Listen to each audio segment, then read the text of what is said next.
ওই মেলার উৎসবে ছিল, তাদের সংখ্যা ছিল 400। শ্রোতার সংখ্যা না, শ্রোতার সংখ্যা না, বড় বড় হাই পাওয়ারের মনুষ্য, তাদের সংখ্যা ছিল ওই মেলার ভিতরে 400। মেলার ভিতরে খুব শর্ট কথাই নেই, মেলার ভিতরে তারা কি করতেন, মেলার ভিতরে মদ খেতেন, মদ খাওয়ার পরে মেয়েদের নিয়ে ওই মেলার ভিতরে যৌন মিলন করতেন। মদ খাওয়ার পরে মেয়েদের নিয়ে যথারীতি যৌন মিলন করতেন। করার পরে ওই দলের যিনি নেতৃত্বের ভিতরে যিনি ছিলেন, হঠাৎ পথ ক্যাপ্টেনকে ডেকে বলছে, চলে যাও, আমার ওই জাহাজে একটা জিনিস আছে, জিনিসটাকে নিয়ে এসো।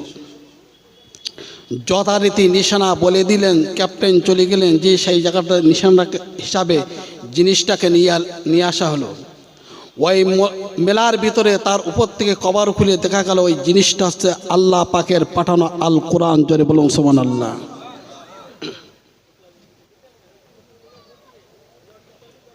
আল্লামা সাঈদী হুজুর লিখছেন, ওই 400 বিশ্ববিখ্যাত বেঈমান কাফের, নমরুদ মার্কা, ফেরাউন মার্কা, হামান মার্কা, তারা মদ্যপান করা অবস্থায়, মেয়েদের নিয়ে লীলা খেলা অবস্থায় আল্লাহর কালামটাকে হাতে নিয়ে বলছে, হে আল্লাহ, আপনি তো কোরআনে বলেছেন, এই কোরআনের দায়িত্ব আপনি নিয়েছেন, কোরআনটাকে আমরা অবদস্ত করব, হকমান করব, দেখবো আজকের কোরআনকে আপনি কিভাবে হেফাজত করতে পারেন। অনেক লম্বা ঘটনা, কোরআনটাকে খুলে তন্ন বিতন্ন করা হলো, পায়ের তলায় মালিশ করা হবে, পায়ের তলায় অবদস্ত করা হবে, ওই কোরআনের উপরে নোংর করা হবে।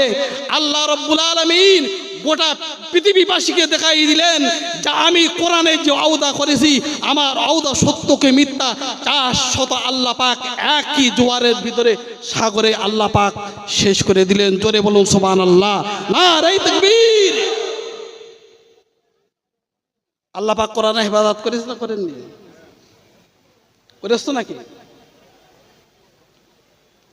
কিন্তু সারা জীবন নামাজ পড়িয়ে এখনো নামাজের পাঠির দোয়াদান কি তোড়ে, আমরা নামাজি সারা জীবন নামাজ পড়ে এখনো পর্যন্ত তাহারিমা বাঁধতে পারিনি। সারা জীবন নামাজ পড়ে এখনো পর্যন্ত তাহারিমা বাঁধার পরে কোন দোয়া পড়তে হয় তাও জানি না। বইটাকে বসার পরে আত্তাহিয়াত দ্বিতীয় কলেমা শাহাদা তাও জানি না। সালামের বইটাকে দরুদে ইব্রাহিম এবং দোয়াই মাসুরা তাও জানি না। সারা জীবন নামাজ পড়ে একদম বিশাল কামিয়াবি করে ফেলেছে।